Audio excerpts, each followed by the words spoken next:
और बेटा स्टार्ट कर लेते हैं फाइलम एकाइनोडर्मेटा से। ठीक है, फाइलम एकाइनोडर्मेटा जो हैं उससे स्टार्ट लेते हैं।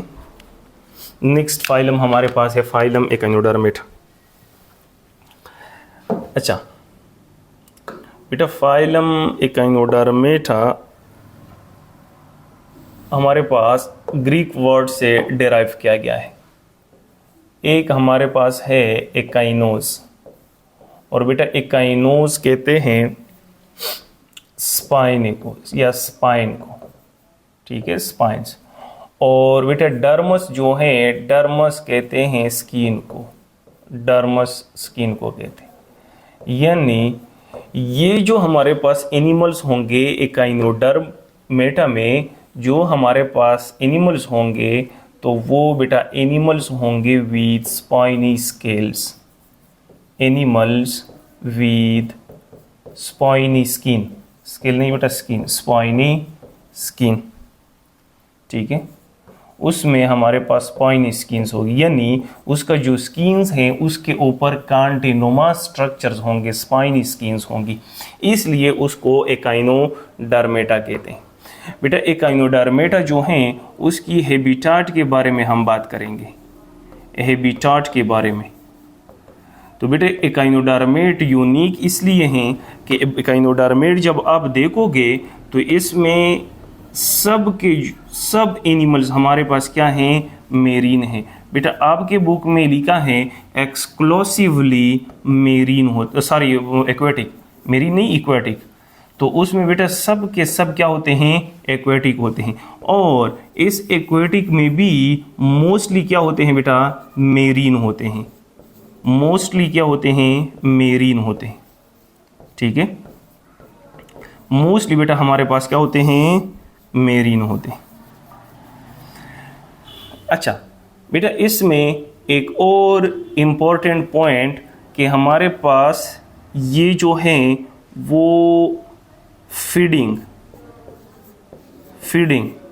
हाँ, लेकिन फीडिंग से पहले बेटा ये हमारे पास क्या होते हैं, ये हमारे पास होते हैं फ्री लिविंग।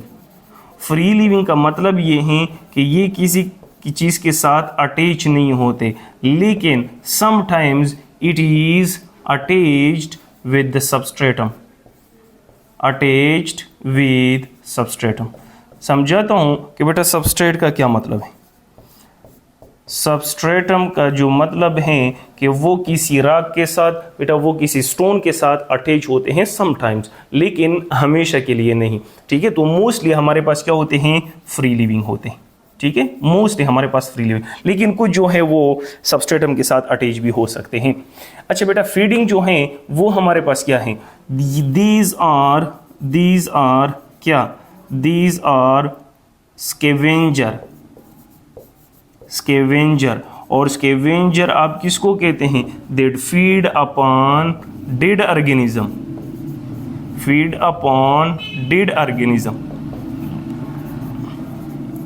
हाँ, इसके अलावा भी ये हमारे पास क्या हैं, these are carnivores, ये बेटा हमारे पास क्या हैं, कार्निवोर्स हैं। ठीक है, मसल्स खाते हैं, कार्निवोर्स। फिशेस लार्ज खाते हैं, तो ये स्मॉल, या हमारे पास जो प्लांक्टन्स खाते हैं तो ये हमारे पास कार्निवोर्स भी हैं, लेकिन ज़्यादातर क्या हैं, स्कैवेंजर हैं। तो ये उसका फीडिंग हैबिटाट है। बेटा एमसीक्यूज जो पूछे जाते हैं इसमें वो क्या है कि एकाइनोडर्मेटा वो वाहिद हमारे पास फाइलम है जो दोनों सिमेट्री शो करते हैं। बेटा हमारे पास कुछ और कैरेक्टर्स क्या हैं, फर्स्ट कैरेक्टर हमारे पास है कि इट इज ट्रिप्लोब्लास्टिक, ये हमारे पास क्या है, ट्रिप्लोब्लास्टिक हैं। Next, these are coelomate,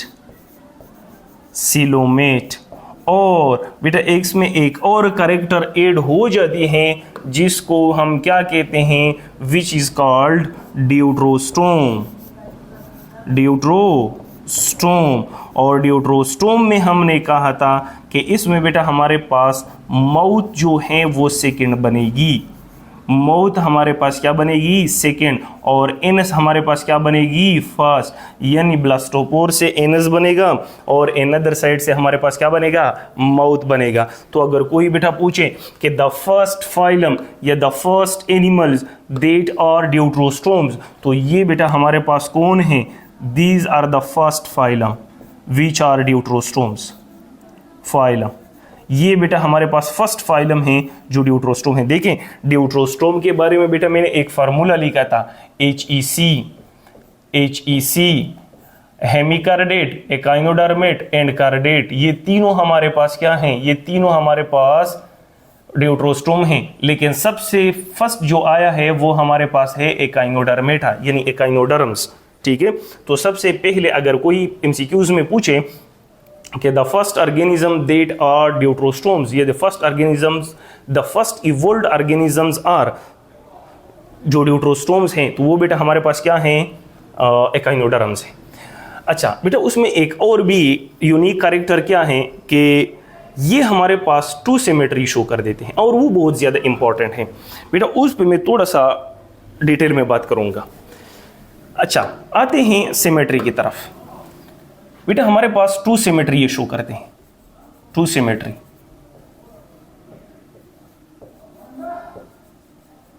symmetry show करते हैं। एक को हम कहते हैं रेडियल सिमेट्री और एक हमारे पास है बाइलेटरल सिमेट्री।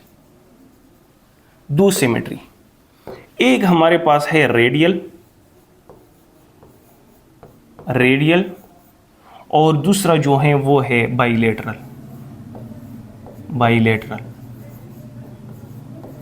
दो सिमेट्री है, bilateral symmetry and radial symmetry. Radial symmetry को हमने कहा था कि ये डिवाइड होती है by more than one planes into two equal half. अगर कोई बॉडी है और वो बेटा हमारे पास टू इक्वल हाफ में डिवाइड होती है, एक प्लेन से ज्यादा प्लेन में, यानी सिर्फ एक प्लेन से नहीं, एक साइड से नहीं। फॉर एग्जांपल मैं कहता हूं कि ये जो हमारे पास एडल्ट है, तो एडल्ट में बेटा हमारे पास एकाइनोडर्म्स रेडियल सिमेट्रिकल होंगे, और अगर ये हमारे पास लार्वल स्टेज में है, तो बेटा लार्वल स्टेज में हमारे पास क्या होगा, लार्वल स्टेज में बाइलेटरल सिमेट्रिकल होगा। देखते हैं किस तरह बेटा। यहां पर मैं एक स्टारफिश जो है वो ड्रा करता हूं कि ये बेटा हमारे पास है स्टारफिश।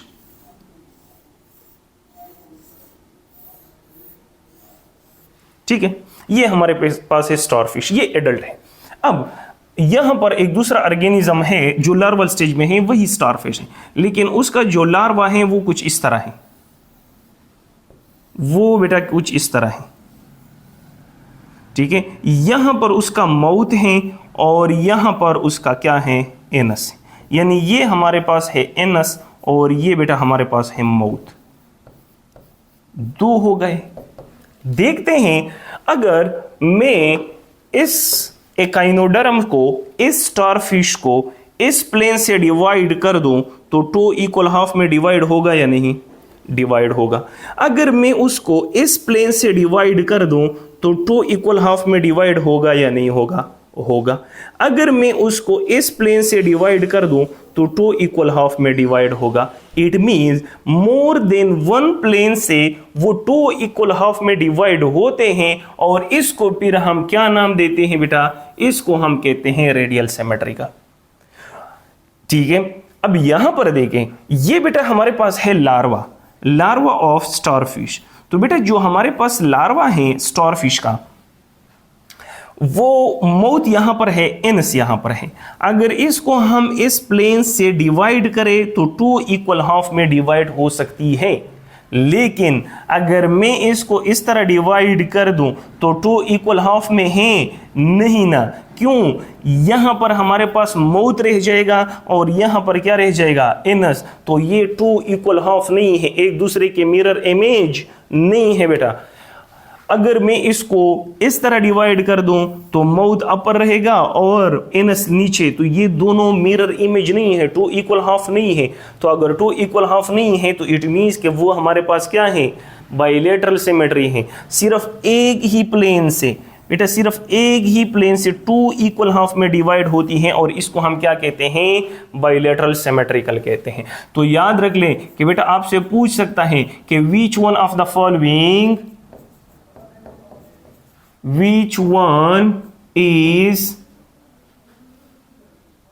या which one have two symmetry, कौन सा हमारे पास टू सिमेट्री शो कर देता है। ऑप्शन आपके पास है स्टारफिश, स्टारफिश, आपके पास है brittle fish, brittle stars, sorry बेटा brittle stars, option B brittle stars. Third आपके पास है, third sea urchin, sea urchin, और लास्ट हमारे पास है ऑल ऑफ दीज। तो बेटा ये तमाम हमारे पास एकाइनोडर्म्स हैं, तो तमाम के तमाम क्या होंगे, तमाम के तमाम दो सिमेट्री शो कर देते हैं, चाहे वो स्टारफिश हो, चाहे वो ब्रेटल स्टार हो, चाहे वो सी अर्चिन हो, चाहे वो केक अर्चिन हो, तो ये सब हमारे पास क्या शो कर देते हैं, टू सिमेट्री शो कर देते हैं। ठीक है, तो ये बेटा एकाइनोडर्मेट में एक खास बात थी। अब आते हैं बॉडी की तरफ, अब बेटा आते हैं बॉडी की तरफ। बॉडी देखते हैं, बॉडी देखते हैं। तो बेटा बॉडी जो है वो हमारे पास with spiny skin, spiny skin, उसका जो बॉडी है बेटा वो स्पाइनी स्किन पे मुश्तमिल है। और below the spiny skin, below the dermis, below the dermis have क्या, स्केलेटन, हैव स्केलेटन, और वो स्केलेटन जो है वो बेटा किस चीज से बने हैं, कैल्केरियस पार्टिकल से, कैल्केरियस पार्टिकल से। और एक बात याद रख लें कि समटाइम्स उसको हम क्या कहते हैं, sometime it is called endoskeleton, endoskeleton. तो सर हमने तो कैल्केरियस पार्टिकल स्पंजी में भी पढ़े थे, तो इसको हम एंडोस्केलेटन क्यों नहीं कहते, क्योंकि बेटा स्पंजी में मेसोडर्म नहीं होती, और ये अगर हम एंडोस्केलेटन कहते हैं तो ये मोस्टली डेवलप होती हैं कौन सी लेयर से, मेसोडर्म से। क्या स्पंजी में हमारे पास लेयर्स बनते थे, मेसोडर्म, एक्टोडर्म, एंडोडर्म बनते थे? नहीं। तो यहाँ पर मेसोडर्म से ये कैल्केरियस पार्टिकल्स जो हैं वो डेवलप होते हैं, इसलिए उसको बेटा हम क्या कहते हैं, एंडोस्केलेटन उसको कहते हैं। ठीक है जी। अच्छा, अब हमारे पास बेटा एक और कैरेक्टर्स क्या है कि हमारे पास यहाँ पर उसकी body, the body have water vascular system. एक और एमसीक्यूज के साथ बेटा हमारे पास एकाइनोडर्म्स में क्या प्रेजेंट हैं, वाटर वस्कुलर सिस्टम प्रेजेंट्स हैं। चलें, मैं यहां पर बेटा एक स्टारफिश जो है वो मैं एक लेता हूं, स्टारफिश। तो ये बेटा हमारे पास जो स्टारफिश हैं वो आप देख ले, स्टारफिश का इस पोर्शन को हम क्या कहते हैं, आर्म कहते हैं, इट इज कॉल्ड आर्म। ये हमारे पास है आर्म, और ये बेटा जो सेंटर में प्रेजेंट होते हैं it is called central disc. ये हमारे पास क्या है, सेंट्रल डिस्क है। अच्छा, आपके जहन में अगर ये क्वेश्चन आता है कि क्या हमारे पास सारे के सारे एनिमल्स ऐसे हैं एकाइनोडर्म्स में? नहीं बेटा, उसमें शेप के लिहाज से थोड़ी सी वेराइटीज हैं, शेप के लिहाज से थोड़ी सी वेराइटीज हैं। जैसे कि क्या, जैसे कि अगर आप देखें बेटा हमारे पास स्टारफिश को, तो स्टारफिश में कितने आर्म्स होते हैं, 5 आर्म्स होते हैं, यानी स्टार लाइक होता है, स्टार लाइक। और अगर मैं ब्राइटल स्टार को देखूं तो वो किस तरह होता है, तो बेटा ब्राइटल स्टार को अगर मैं देखूं तो ब्राइटल स्टार में बी स्टार शेप्ड होता है, लेकिन फर्क क्या है, स्टार लाइक होता है। लेकिन फर्क क्या है कि ये इसके जो आर्म्स हैं वो तीक हैं स्टारफिश की, और ब्राइटल स्टार की जो आर्म्स हैं वो हमारे पास क्या हैं, 3 है। चले देखते हैं, उसको भी देखते हैं कि वो किस तरह। लास्ट में मैं आप लोगों को थोड़ा सा एग्जाम्पल जो है वो बता देता हूं। यहां पर देखें, ये बेटा हमारे पास है ब्राइटल स्टार, ठीक है, ये है ब्राइटल स्टार। पहले से मैंने इसलिए बता दिया ताकि आप लोगों को थोड़ा सा आइडिया हो जाए। तो ब्राइटल स्टार के भी 5 आर्म्स होते हैं, लेकिन वो हमारे पास क्या है, वो बेटा हमारे पास जो है वो पतले होते हैं, 3 होते हैं, ठीक है। ये हमारे पास क्या है, इट इज कॉल्ड केक ऑर्चिन। इसको हम क्या कहते हैं, केक ऑर्चिन कहते हैं। और ये हमारे पास क्या है, it is called C urchin. Sea urchin, urchin, उसको सी अर्चिन कहते हैं। चलो जाते हैं स्टार्ट में कि वहां पर हमारे पास जो है वो क्या था, उसकी शेप के लिहाज से हम पढ़ रहे थे कि शेप जो है वो किस तरह है। देखते हैं बेटा। अच्छा, यहां पर अब देखें कि हमारे पास कुछ ब्राइटल स्टार जो है वो भी स्टार लाइक होते हैं, लेकिन बेटा कुछ इस तरह भी हैं कि वो हमारे पास बिस्कट लाइक होते हैं। Biscuit like, biscuit like. और वो कौन है, बिस्कट लाइक जो है उसको हम केक अर्चिन कहते हैं। It is called cake urchin. वो हमारे पास है केक अर्चिन। इसके अलावा भी है, हाँ बेटा बिल्कुल है। इसके अलावा एक और है जिसको हम क्या कहते हैं, ग्लोबुलर शेप, ग्लोबुलर शेप। और वो कौन से हैं, वो बेटा हमारे पास है सी अर्चिन, सी अर्चिन। इसके अलावा भी हैं, बिल्कुल हैं, एलांगेटेड भी होते हैं, एलांगेटेड। और एलांगेटेड अगर हैं तो वो कौन से होते हैं, वो भी बेटा हमारे पास क्या होते हैं, सी अर्चिन होती हैं, सी अर्चिन। तो सी अर्चिन मुख्तलिफ टाइप्स की होती हैं, ठीक है, मुख्तलिफ टाइप्स की होती है। एलांगेटेड भी होती है, ग्लोबुलर बेटा स्फेरिकल उसको कहते हैं, बिस्कट लाइक के थोड़ा सा वो फ्लैट एंड हो, और ब्राइटल स्टार स्टार लाइक है, और स्टारफिश भी स्टार लाइक है। अब आते हैं बॉडी वास्कुलर सिस्टम पे, ठीक है बेटा। पहले आप लोगों को ये समझाना था कि ये आर्म्स की जो मैं बात कर रहा हूं ये सिर्फ और सिर्फ स्टारफिश में है और ब्राइटल स्टार में। ऐसा ना हो कि आप कहते हैं कि तमाम के तमाम एकाइनोडर्म्स में, नहीं, इस तरह नहीं है। अब देखते हैं कि बेटा हमारे पास वाटर वास्कुलर सिस्टम एमसीक्यूज जो आता है वो कुछ इस तरह आता है बेटा कि हमारे पास which one of the following है वाटर वास्कुलर सिस्टम। चले MCQs. Water canal system, water canal system, canal system found in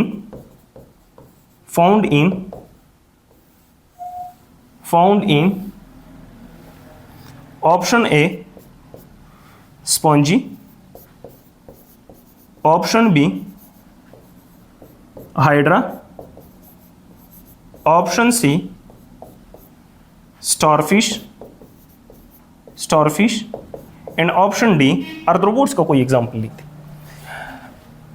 बेटा 99% स्टूडेंट ये कहते हैं कि water canal system are found in starfish, लेकिन ये गलत है बेटा। स्टारफिश में हमारे पास क्या होते हैं, वाटर वास्कुलर सिस्टम, और स्पंजी में जो है वो वाटर कैनाल सिस्टम है। फर्क क्या है, फर्क ये है कि स्पंजी में जब हम पढ़ रहे थे तो वहां पर बेटा हमारे पास स्पंजी में इस तरह पोर्स प्रेजेंट थे, और इस पोर्स के कोई वेसल्स नहीं है। इसके जरिए वो वाटर आते हैं और अस्कुलम के जरिए वो बाहर निकलते हैं, तो it is called water canal system. लेकिन अगर उसमें वास्कुलर यानी ब्लड वेसल्स हैं, सॉरी ब्लड वेसल नहीं, वेसल्स, अगर इसमें वेसल्स हैं यानी ट्यूब्स हैं और उसमें वाटर सर्कुलेट कर देते हैं तो it is called water vascular system. It is the main difference between water vascular system and water canal system. बेटा वाटर कैनाल सिस्टम जो है वो स्पंजी में प्रेजेंट होता है, एंड वाटर वास्कुलर सिस्टम जो है वो हमारे पास कहां पर प्रेजेंट होता है, वो एकाइनोडर्म में प्रेजेंट होता है, ठीक है। अच्छा, नेक्स्ट बेटा हमारे पास जो वाटर वास्कुलर सिस्टम है वो हमारे पास क्लासिफाई कर देते हैं रीजन्स के बेस पे कि एक को हम क्या कहते हैं, रिंग डिस्क कहते हैं जो सेंटर में प्रेजेंट है, और एक जो है वो हमारे पास क्या है, रेडियल कैनाल है, रेडियल केनाल हैं बेटा, इसमें बात है इसलिए मैं उसको क्लासिफाई कर रहा हूँ। एक हमारे पास है रिंग डिस्क या सेंट्रल डिस्क, यहाँ पर आप लोगों को दिखाई दे रहा होगा ये ब्लू रीजन, ये वाला, अभी मैं उसको येलो कर रहा हूँ, ये वाला reason, it is called radial canal. ये बेटा हमारे पास क्या है, रेडियल केनाल है। इसके अगर आप देखें तो ये रेडियल केनाल यहां पर मिक्स है, यहां इस तरह, और ये सिर्फ यहां से नहीं, इस आर्म से भी आया हुआ है, इस आर्म से भी आया हुआ है, इस आर्म से भी आया हुआ है, इस आर्म से भी आया हुआ है, और ये इस तरह उन्होंने सर्कल बना दिया है। तो it is called ring canal. ये हमारे पास क्या है, रिंग केनाल से, ठीक है। मैंने रिंग डिस्क, ये बेटा हमारे पास क्या है, रिंग केनाल है। वाटर की बात है, डिस्क जो है वो टोटल स्फेरिकल रीजन्स को कहते हैं। उसके जो वाटर वास्कुलर सिस्टम है उसको हम क्या कहते हैं, रिंग केनाल कहते हैं। और ये जो आर्म्स में आए हैं it is called radial canal, इसको बेटा हम क्या कहते हैं, रेडियल केनाल कहते हैं। अब आपके जहन में ये आ रहा होगा कि यहां पर ये वाटर जो है वो तो माउथ के जरिए इंटर होते हैं, लेकिन नहीं बेटा, यहां पर एक पोर प्रेजेंट होता है साइड्स में, यहां पर एक पोर्स प्रेजेंट होता है, और इसको हम क्या कहते हैं, मेड्रीपोराइट कहते हैं, मेड्रीपोराइट कहते हैं। वो मेड्रीपोराइट जो है उसके जरिए बेटा वाटर इंटर होती है और वाटर वास्कुलर सिस्टम जो है वो मेंटेन होती है, ठीक है। वाटर वास्कुलर सिस्टम जो है वो टर्जिड होती है। अब अगर इसके रेडियल केनाल देखें, अच्छा यहां पर बेटा हमारे पास मेड्रीपोराइट जो है वो वाटर इंटर होने का जो रास्ता है उसको मेड्रीपोराइट कहते हैं, उस पोर्स को मेड्रीपोराइट कहते हैं। ये माउथ के जरिए इंटर नहीं होती, क्यों नहीं होती वो भी बताता हूं कि माउथ कहां पर प्रेजेंट है एंड एनस कहां पर प्रेजेंट है, सरफेस भी बता देता हूं। लेकिन बेटा पहले मैं रेडियल केनाल की तरफ आऊंगा। रेडियल केनाल की तरफ आपको ये, आप लोगों को ये दिखाई दे रहा होगा कि यहां पर इस तरह स्मॉल गुब्बारे लाइक स्ट्रक्चर प्रेजेंट है, ये वाला, ये वाला, ये वाला। इस गुब्बारे लाइक स्ट्रक्चर को हम क्या कहते हैं, एम्प्यूला कहते हैं। यानी हम कहते हैं कि बेटा रेडियल केनाल जो हैं, radial canals have ampulla plus tube feet. अब एम्प्यूला क्या है, ट्यूब फीट क्या है, वो भी बेटा मैं एक्सप्लेन करता हूं। देखें हमारे पास ये जो है ये स्टारफिश है, और स्टारफिश जो है वो आप लोगों को इस तरह पड़ा हुआ है। अगर मैं उसको इस तरह कर दूं, ठीक है, ये जो स्टारफिश है मैं इस तरह कर दूं तो ये उसका डाउन पार्ट है और ये उसका अपर, ये जो अपर पार्ट है उसको हम क्या कहते हैं, इसको हम एबोरल सरफेस कहते हैं। बेटा याद रख ले, ये जो सरफेस है जो अभी आपको दिखाई दे रहा है it is called aboral surface, it is called aboral surface. और ये जो नीचे वाला है उसको हम क्या कहते हैं, ओरल सरफेस। यानी इसको अगर मैं इस तरह कर दूं तो ये नीचे वाला हिस्सा जो है उसको हम क्या कहते हैं, ओरल सरफेस कहते हैं। ओरल सरफेस इसलिए क्योंकि माउथ जो है, ओरल कैविटी जो है वो डाउनवर्ड प्रेजेंट होती है। यानी उसका अगर मैं डायग्राम बना दूं डाइजेस्टिव सिस्टम का, उस पर आते भी हैं लेकिन पहले से आप लोगों को थोड़ा सा आइडिया हो जाए। ये हमारे पास है उसका डाइजेस्टिव सिस्टम, ये है माउथ नीचे की तरफ से, और ये बेटा हमारे पास क्या है, एनस है। तो जहां पर एनस है it is called aboral surface, और जहां पर माउथ है it is called oral surface. तो ओरल सरफेस हमारे पास नीचे साइड है और एबोरल साइड अपर साइड है। अच्छा आते हैं वापस एम्प्यूला की तरफ, ठीक है। तो बेटा यहां पर मैंने इसलिए जरूरी समझा कि आप लोगों को यह मालूम हो कि ये मेड्रीपोराइड जो है उसके जरिए ही वाटर जो है वो क्या होती है, इंटर होती है, ठीक है।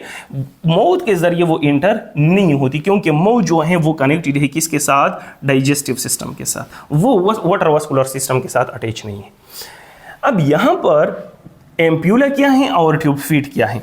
बेटा ट्यूब फीट जो है, ट्यूब फीट जो है वो हम इस्तेमाल कर देते हैं, हम नहीं, एकाइनोडर्म्स, ठीक है। ट्यूब फीट जो है वो बेटा लोकोमोशन के लिए होते हैं, लोकोमोशन, ठीक है, लोकोमोशन।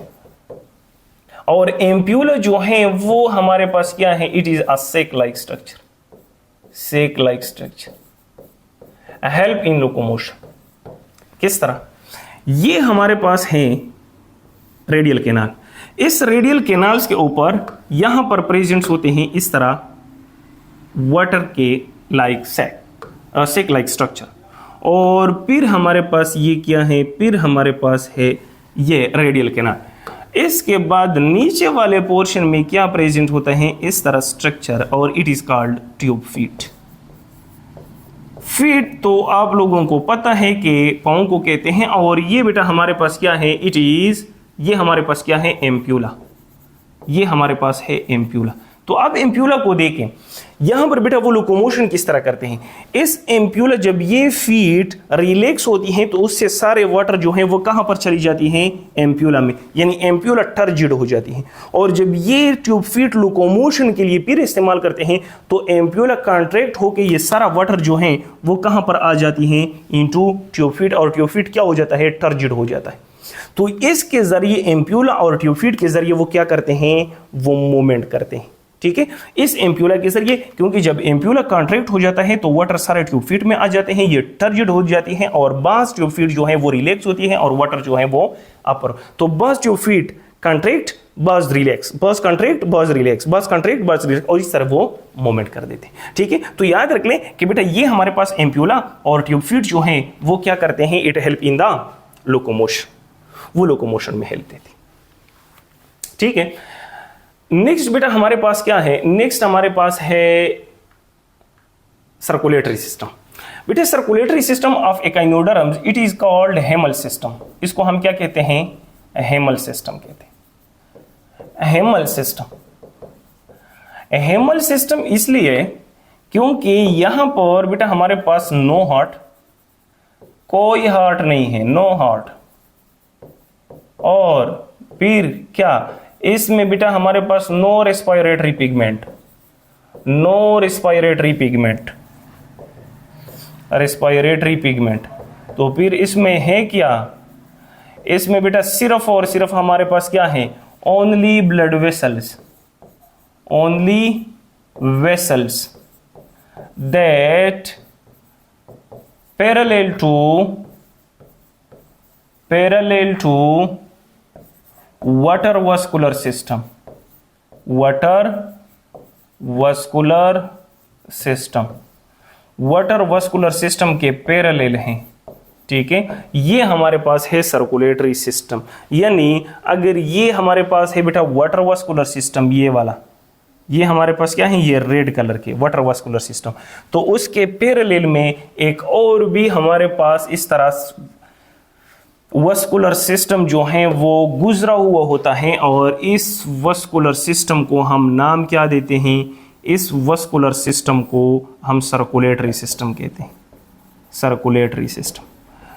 तो अगर आपके जहन में ये क्वेश्चन है कि सर फिर हमारे पास वाटर वस्कुलर सिस्टम और सर्कुलेटरी सिस्टम में क्या फर्क है, फर्क सिर्फ इतना है कि बेटा वाटर वस्कुलर सिस्टम, वाटर उसमें सर्कुलेट होते हैं, और इसमें क्या सर्कुलेट होती हैं, ट्रांसपोर्टेशन ऑफ न्यूट्रिएंट्स होती है। इसमें हमारे पास क्या होती है, ट्रांसपोर्टेशन ऑफ न्यूट्रिएंट्स होती है, न्यूट्रिएंट्स।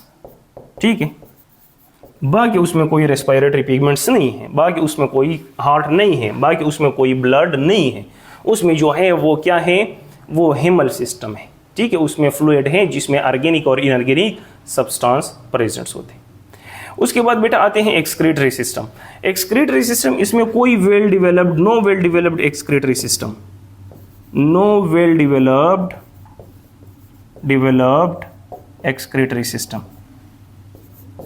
Excretory system. तो फिर वो किस तरह एक्सक्रीशन करते हैं, थ्रू रेस्पिरेटरी सरफेस के जरिए, किसके जरिए, रेस्पिरेटरी सरफेस के जरिए। वो किस तरह, रेस्पिरेटरी सरफेस के जरिए वो एक्सक्रीशन करते हैं। फिर वो किस तरह, देखें बेटा एक्सक्रीटरी सिस्टम जो है वो हमारे पास रेस्पिरेटरी सरफेस के जरिए एक्सक्रीशन करता है। अगर आप देखें बेटा हमारे पास क्या, चले मैं रेस्पिरेटरी सरफेस बेटा यहां पर नहीं बताता, क्योंकि नेक्स्ट हमारे पास सिस्टम जो है वो भी रेस्पिरेटरी सिस्टम है, तो वहां पर हम थोड़ा सा उसको दोबारा रिपीट करेंगे। सिर्फ इतना याद रख ले कि एक्सक्रीटरी सिस्टम जो है वो हमारे पास उसमें वेल डेवलप नहीं है। जो रेस्पिरेटरी सर्फेसिस हैं, चाहे वो हमारे पास स्किन हो, चाहे वो गिल्स हो, चाहे वो जेनिटल बोर्सा हो, तो उसके जरिए वो क्या करेंगे, वो एक्सक्रीशन करेंगे। देखते हैं एक्सक्रीटरी रेस्पिरेटरी सिस्टम में। बेटा नेक्स्ट हमारे पास जो है वो है रेस्पिरेटरी सिस्टम। चले, डाइजेस्टिव सिस्टम से पहले मैं आप लोगों को रेस्पिरेटरी सिस्टम बता देता हूं ताकि वो एक्सक्रीटरी सिस्टम भी उसके साथ क्लियर हो जाए। ठीक है, अच्छा बेटा रेस्पिरेटरी सिस्टम, उसमें वेल डेवलप्ड रेस्पिरेटरी सिस्टम नहीं होता। अगर वेल डेवलप्ड रेस्पिरेटरी सिस्टम नहीं है तो उसमें क्या है, उसमें स्टारफिश में क्या होता है, थ्रू पेप्यूला के जरिए क्या होती है, एक्सपायरेशन होती है, रेस्पिरेशन होती है पेप्यूला के जरिए। अब पेप्यूला क्या है, यहां पर बेटा ये हमारे पास स्टारफिश है। स्टारफिश के ऊपर ये वाला जो स्ट्रक्चर्स है ये आप लोगों को दिखाई दे रहा होगा, ये स्मॉल, जिसी के वो छाले नहीं पड़ते या वो दाने निकल आते हैं, बिल्कुल इसी तरह। तो इट इज कॉल्ड पेप्यूला। और ये पेप्यूला के जरिए वो क्या करते हैं, गैसियस एक्सचेंज यानी रेस्पिरेशन करते हैं। और इसी पेप्यूला के जरिए वो बेटा हमारे पास क्या करते हैं, एक्सक्रीशन भी करते हैं। मैंने क्या कहा कि जो रेस्पिरेटरी सरफेस है उसी के जरिए वो एक्सक्रीशन करते हैं, जो रेस्पिरेटरी सरफेस है उसी के जरिए वो एक्सक्रीशन करते हैं। सी अर्चिन्स को देख ले बेटा, सी अर्चिन्स जो हैं वो हमारे पास किसके जरिए, पेरिस्टोमियल गिल्स के जरिए। पेरिस्टोमियल गिल्स क्या है, जिसे मैंने बात की कि lower surface is oral surface. तो अगर फॉर एग्जांपल ये हमारे पास माउथ है और इस माउथ के सराउंडिंग में, पेरी मींस बेटा एबव, इसके सराउंडिंग में क्या प्रेजेंट्स होते हैं, इस तरह गिल्स प्रेजेंट्स होते हैं, गिल्स। तो इस गिल्स के जरिए वो क्या करते हैं, सी अर्चिन्स में रेस्पिरेशंस करते हैं और इसी के जरिए वो एक्सक्रीशन भी करते हैं। ब्राइटल स्टार्स को देखें तो बेटा ब्राइटल स्टार्स में हमारे पास जेनिटल बोर्सा होता है। Genital bursa is the reproductive sac, it is the reproductive sac. बेटा इसको हम क्या कहते हैं, रिप्रोडक्टिव सेक कहते हैं। रिप्रोडक्टिव सेक या जेनिटल बोर्सा जो है वो कहां पर प्रेजेंट होती हैं, वो बेटा इस साइड्स में प्रेजेंट होती है, यहां पर आर्म्स के दरमियान। और इसमें ये रिप्रोडक्टिव सेक हैं, ये क्या है, रिप्रोडक्टिव सेक है। इसमें हमारे पास जो गिमीट्स होते हैं वो उसमें आते हैं इस जेनिटल बोर्सा में। ठीक है, और क्लोइकल रेस्पिरेटरी ट्रैक्ट इन सी अर्चिन, और बाज में हमारे पास क्या होते हैं, क्लोइकल रेस्पिरेटरी ट्रैक्ट होते हैं। बेटा क्लोइका किसको कहते हैं, जहां पर डाइजेस्टिव एंड रिप्रोडक्टिव सिस्टम मिल जाए उसको क्या कहते हैं, क्लोइका। तो क्लोइकल रेस्पिरेटरी ट्रैक्ट वो हमारे पास एज आ क्या काम करते हैं, एज आ रेस्पिरेशन का काम भी करते हैं, यानी वहां पर गैसियस एक्सचेंज भी होता है। अब बेटा आते हैं कि हमारे पास यहां पर डाइजेस्टिव सिस्टम है। डाइजेस्टिव सिस्टम्स में पहले तो यहां पर आप लोगों को ये एक एनिमेशन दिख रहा है। बेटा ये ट्यूब फीड जो है वो लोकोमोशन के लिए भी है। ये ट्यूब फीड बेटा देखें, बाज कॉन्ट्रैक्ट होते हैं, बाज जो हैं वो क्या होते हैं, रिलैक्स होते हैं। देखें ये कॉन्ट्रैक्ट, ये रिलैक्स, ठीक है ना। अब देखें, ठीक है ना, बाज कॉन्ट्रैक्ट होते हैं, बाज रिलैक्स। तो उसमें एम्प्यूला जब कॉन्ट्रैक्ट होती है तो वाटर उसमें चली जाती है और वो टर्जिड हो जाती है। जब ये एम्प्यूला फिर रिलैक्स होती है तो वाटर वापस आ जाती है और ये हमारे पास क्या होती है, रिलैक्स होती है। ठीक है, अच्छा तो यहां पर बेटा हम देखेंगे कि डाइजेस्टिव सिस्टम जो है उसमें वेल डेवलप्ड डाइजेस्टिव सिस्टम है, उसमें वेल डेवलप्ड डाइजेस्टिव सिस्टम है। वेल डेवलप्ड वो किस तरह, वेल डेवलप्ड, यहां पर बेटा माउथ प्रेजेंट है, माउथ एट ओरल सरफेस, और बेटा हमारे पास ओरल सरफेस मैंने बता दिया कि ओरल सरफेस जो नीचे वाला पार्ट है जहां पर माउथ प्रेजेंट होते हैं, ओरल सरफेस। और एनस जो है वो प्रेजेंट है, anus at aboral surface, aboral. लेकिन सिर्फ ये तो नहीं है ना, इसमें जो यूनिक है वो बेटा हमारे पास 2 स्टमक प्रेजेंट्स होते हैं। कितने स्टमक, 2 स्टमक प्रेजेंट होते हैं विद 10 पेयर क्या, सिक्का। बेटा सिकम जो है the finger like projection, caecum हम किसको कहते हैं, the first part of large intestine, इसको हम भी सिकम कहते हैं। लेकिन जो स्टमक से या डाइजेस्टिव सिस्टम से जो फिंगर लाइक प्रोजेक्शन निकला हुआ होता है, डाइवर्टिकुलर जिसको हम कहते हैं, तो ये इसको हम क्या कहते हैं, सिका कहते हैं। देखते हैं इस डाइजेस्टिव सिस्टम में। अच्छा बेटा यहां पर सिका जो है वो है कहां पर, अच्छा चलो यहां पर कर देते हैं। बेटा ये हमारे पास है स्टारफिश, और इस स्टारफिश में इसको मैं थोड़ा सा यहां पर ड्रा करूंगा कि अगर ये हमारे पास है एनस, और इससे ये वाला portion it is called one stomach, और यहां पर एक दूसरा स्टमक भी है।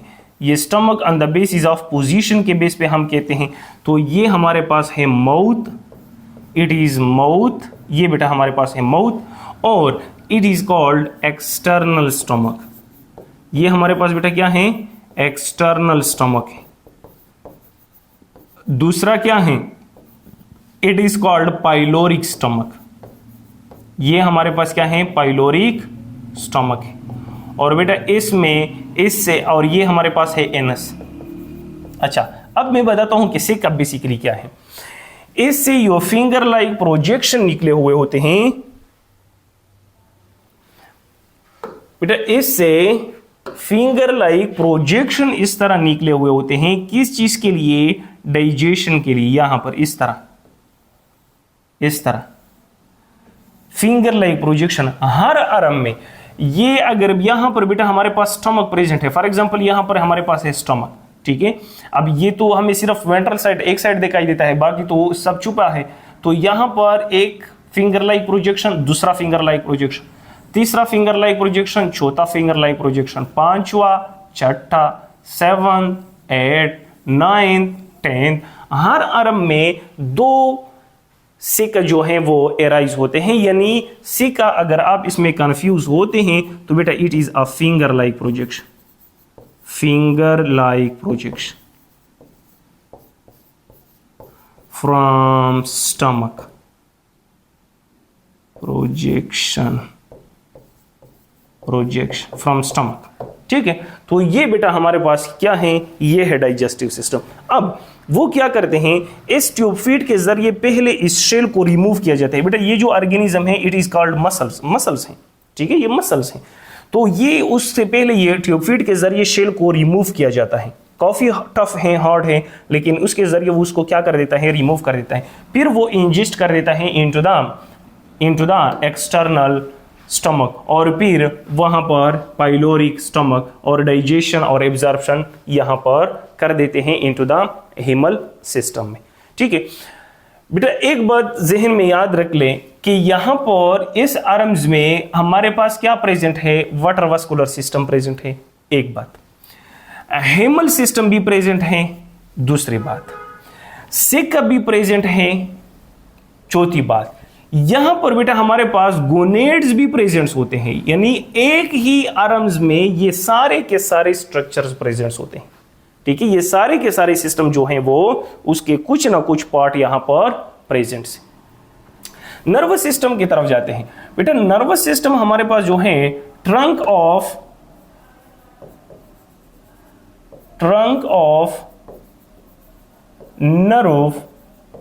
Nerve in each arm.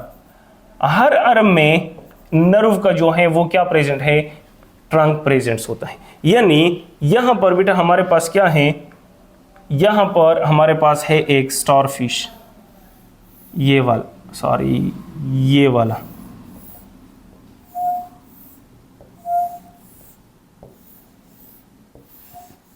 ठीक है, ये एक स्टारफिश है। और बेटा ये स्टारफिश जो है वो हमारे पास उसमें क्या प्रेजेंट्स होते हैं, उसमें हर नर्व में, हर आर्म्स में इस तरह के नर्व ट्रंक प्रेजेंट्स होते हैं। और ये नर्व ट्रंक हर आर्म में प्रेजेंट है इस तरह। और ये सेंटर्स में जो है वो क्या है, अटैच, ठीक है। तो it is called nerve trunk present है। और ये हमारे पास है सेंट्रल रिंग। तो ये हमारे पास क्या है, ये हमारे पास बेटा है नर्वस सिस्टम इसमें। नेक्स्ट हमारे पास जो है वो है रिप्रोडक्शन। रिप्रोडक्शन जो है वो बेटा दोनों करते हैं, सेक्सुअल रिप्रोडक्शन भी करते हैं और एसेक्सुअल रिप्रोडक्शन भी करते हैं। सेक्सुअल रिप्रोडक्शन, सेक्सुअल रिप्रोडक्शन बेटा, सेक्सुअल रिप्रोडक्शन का अगर आप देखते हैं तो यहां पर बेटा मोस्टली जो सेक्सेस है वो सेपरेटेड होते हैं, सेक्सेस और सेपरेटेड, उसमें मोस्टली सेक्सेस और सेपरेटेड। और अगर सेक्सेस सेपरेटेड हैं तो बेटा gonads are presents, gonads are present in pair form in pair form in each arm। Her arm में पेयर की सूरत में वो प्रेजेंट्स होते हैं। देख ले यहां पर हमारे पास ये गोनेड्स है या नहीं है, दीज आर, सॉरी ये तो हमारे पास डाइजेस्टिव ग्लैंड, ये वाले, ये हमारे पास क्या है, दीज आर द टेस्टिस और ovaries and it is called gonads. ये बेटा हमारे पास क्या है, गोनेड्स हैं। तो टेस्टिस एंड ओवरीज वो हमारे पास हर आर्म में प्रेजेंट्स होते हैं, पेयर ऑफ गोनेड्स प्रेजेंट्स होते हैं। तो मतलब ये है कि यहां पर बेटा हमारे पास हर आर्म में क्या प्रेजेंट्स होते हैं, पेयर ऑफ गोनेड्स इसमें प्रेजेंट्स होते हैं। लेकिन सेक्स क्या होंगे, सेपरेट होंगे, या टेस्टिस इसमें होंगे और या हमारे पास क्या होंगे, या ओवरीज होंगे। अच्छा नेक्स्ट अगर हम देखें तो बेटा उसमें एसेक्सुअल रिप्रोडक्शन भी होता है। ये तो हुआ सेक्सुअल, इसमें एसेक्सुअल रिप्रोडक्शन भी होता है, एसेक्सुअल। तो बेटा एसेक्सुअल किस तरह होते हैं, एसेक्सुअल होता है with fragmentation, with fragmentation, fragmentation के जरिए होता है। हाँ, वो फ्रेगमेंटेशन जो हमने प्लेनेरिया में पढ़ा था कि अगर इसको टुकड़ों में डिवाइड किया जाए, they will be develop into a new species. ये नए स्पीशीज में जो हैं वो क्या होंगे, डेवलप होंगे। यहां पर सजाद भाई सर कैसे बस लग पाते थे। अच्छा यहां पर बेटा अगर हम इसको इस तरह डिवाइड कर दे या ये पार्ट जो है इससे कट हो जाए, तो ये जो पार्ट कट हुआ ये एक आर्म, ये नेक्स्ट फेज में एक और स्टारफिश में जो है वो डेवलप होगा। इस तरह एक नए स्टारफिश में जो है वो क्या होगा, डेवलप होगा। And it is called fragmentation, यानी they have tremendous power of regeneration, they have tremendous power of regeneration. उसमें बेटा हमारे पास क्या होती हैं, रीजनरेशन होती हैं। तो रीजनरेशन इट मीन्स फ्रेगमेंटेशन के जरिए वो क्या करते हैं, एसेक्सुअल रिप्रोडक्शन करते हैं। ठीक है जी। अच्छा फिर बेटा हमारे पास जो है वो एक और बात याद रख ले इसमें कि यहाँ पर हमारे पास लार्वा जो बनती हैं, वो लार्वा को हम क्या कहते हैं, इसको हम क्या कहते हैं, क्या कहते हैं बेटा इस लार्वे को हम, एकाइनोडर्मेटा का जो लार्वा है इसको हम बाइपिनेरिया लार्वा नहीं कहते हैं, bipinnaria, it is called bipinnaria larva, bipinnaria larva. और ये लार्वा जो हैं वो बेटा हमारे पास फ्री स्विमिंग होती हैं, वो हमारे पास क्या होती हैं, फ्री स्विमिंग या फ्री लिविंग्स होती हैं। बाइपिनेरिया लार्वा का मतलब क्या है बेटा, ये बाइपिनेरिया लार्वा याद रखना है इसलिए क्योंकि नेक्स्ट हमारे पास हेमिकार्डिएट में भी ये काम आएगा। बाइपिनेरिया जो है वो हमारे पास bi means two and pinnaria means feather. ये इस तरह दिखाई देते हैं जैसे कि टू फीदर, तो इस तरह दिखाई देते हैं, इसलिए उसको क्या कहते हैं, बाइपिनेरिया लार्वा। एक बात याद रखना है कि बाइपिनेरिया लार्वा जो हैं वो सिमिलर हैं किसके साथ, हेमिकार्डेट के साथ। ठीक है, वो हेमिकार्डेट के साथ सिमिलर हैं, इसलिए हम कहते हैं कि हेमिकार्डेट और एकाइनोडर्मेट कहीं ना कहीं उसके आबाऊ अजदाद जो हैं वो उसके एक हैं, क्योंकि उसके ज़्यादातर सिमिलरिटीज़ होते हैं एकाइनोडर्म्स की एंड हेमिकार्डेट्स की। देखते हैं बेटा वो सिमिलरिटीज़ भी, लेकिन उससे पहले इकोनॉमिकल इम्पोर्टेंस देखेंगे कि इकोनॉमिकल इम्पोर्टेंस क्या है। फर्स्ट इकोनॉमिकल इंपॉर्टेंस बेटा ये है कि it is the part of food. बाज़ लोग जो हैं वो इसको खाते हैं, जैसे कि हमारे पास क्या है, जैसे कि हमारे पास है सी अर्चिन। सी अर्चिन्स बहुत सारे लोग जो हैं, या स्टार फिश जो हैं वो बहुत सारे लोग खाते हैं, स्टार फिश या सी अर्चिन्स, तो ये बहुत लोग खाते हैं उसको, तो it is the part of food. दूसरी बात कि ये बेटा हमारे पास उसका जो स्केलेटन है, स्केलेटन इज द फर्टिलाइजर। अगर हमारे पास एकाइनोडर्म्स डेड हो जाए तो उसका जो स्केलेटन है वो एज अ फर्टिलाइजर जो है वो काम कर देते हैं, यानी साइल को फर्टाइल बना देते हैं। ठीक है, अच्छा नेक्स्ट हमारे पास जो है वो क्या है, इट इज़ द स्कैवेंजर। वो हमारे पास क्या है, scavenger, feed upon dead organism, feed upon dead organism. ठीक है, तो ये हमारे पास जो है उसके इकोनॉमिकल इंपॉर्टेंस है। ठीक है, और बेटा हमारे पास कुछ एग्जांपल्स हैं, वो ये हैं, सी अर्चिन्स हैं, केक अर्चिन्स हैं, ब्राइटल स्टार हैं, स्टार फिश हैं। ठीक है, तो ये हमारे पास एग्जांपल है फाइलम एकाइनोडर्मेटा के। यहाँ तक बेटा अगर कोई क्वेश्चन है तो आप बिल्कुल कर सकते हैं।